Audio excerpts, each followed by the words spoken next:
li ma lay wax ni force mus na la dal mos nga tijji sa ordinateur pour liggéey 10 minutes après nga génn dugg Instagram dugg TikTok dugg YouTube wër réseau yëpp après nga bëgg ñëwaat ci sa travail mais mon ami sa cerveau sonn na bu yàgg toogal ma expliquer la exactement lan mooy deep work nan nga koy appliquer concrètement à partir d'aujourd'hui te la moo tax 90% nit ñëpp mënuñu ko appliquer te boo seetaanee vidéo ba mu jeex nga appliquer lépp luñ fiy joxe ta productivité va littéralement exploser.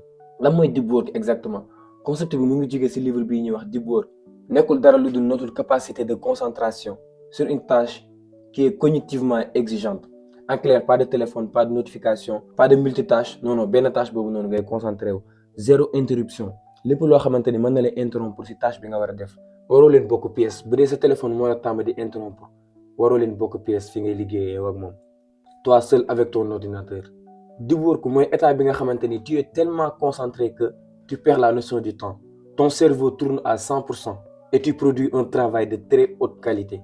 À l'inverse, la majorité des gens vivent en slow work, c'est-à-dire répondre des mails, scroller, faire de petites tâches faciles, changer de tâche toutes les 5 minutes. Et le problème, c'est que notre monde est conçu pour nous maintenir en shallow work. Pourquoi c'est devenu si difficile d'appliquer le deep work? On vit dans l'économie de l'attention. Donc, application boo gis rek dafa bëgg confisquer sa cerveau. Notification bu ñëw sa téléphone dañ ko concevoir pour te rendre accro. Donc, ton téléphone n'est pas neutre. bokk na si liy tax mënoo concentré wu à 100%. parce que dañ ko optimiser pour mu lay distraire c'est vrai. ñu bëri xamuñu ko mais boo changé tâche nga bëgg retourner waat ci tâche bi nga doon def sa cerveau en fait dina def ay minutes yu bëri pour mu retrouver son niveau de concentration. te le simple fait ngay changer ay tâches dafay consommer énormément sa énergie mentale loolu mooy tax sa cerveau di sonn loolu mooy tax nga pare benn liggéey sonn carrément te defoo dara.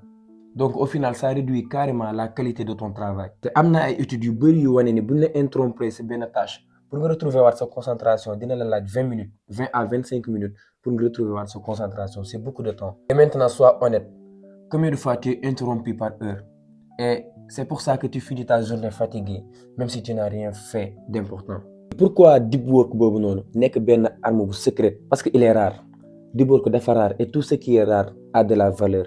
bu dee am nga capacité liggéey 2 à 3 heures bis bu nekk en concentration profonde tu vas apprendre plus vite tu vas produire mieux tu vas te différencier professionnellement et tu vas avoir un avantage énorme sur 90% des gens. parce que comme ni ma ko waxee deep work dafa rare nekkul ñëpp ñoo am capacité pour def ko. te si monde bi ñu nekk nii nga xamante ni distraction dafay bëri concentration bi nga soxla nekkul question d'intelligence nekkul ki nga xamante ni moo gën a intelligent mooy am beaucoup plus de concentration non c'est une question d'environnement et de discipline. mënoo nekk ci environnement boo xamante ne nii c'est pas propice à ta concentration environnement boo xamante ne nii ay distractions ñoo la wër environnement boo xamante ne nii c'est bruyant nga bëgg a concentrer wu à la perfection non mënta ne.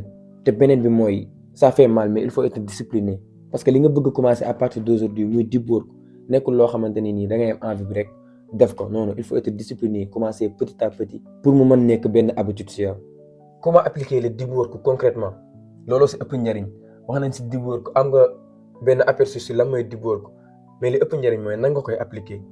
il faut que nga planifier say tâches deep work nekkul da nga naan su ma amee temps dinaa def benn séance de deep work 2 séances de deep work non bloquer 30 minutes à 1 heure de temps ci sa agenda comme si da nga am benn rencontre qui est très important te c'est un rendez-vous qui est très important parce que tu as un rendez-vous avec ton futur. te boo bëggee am benn séance de deep work bu jaar yoon mën nga utiliser la méthode Pomodoro c'est-à-dire da ngay liggéey pendant 25 minutes.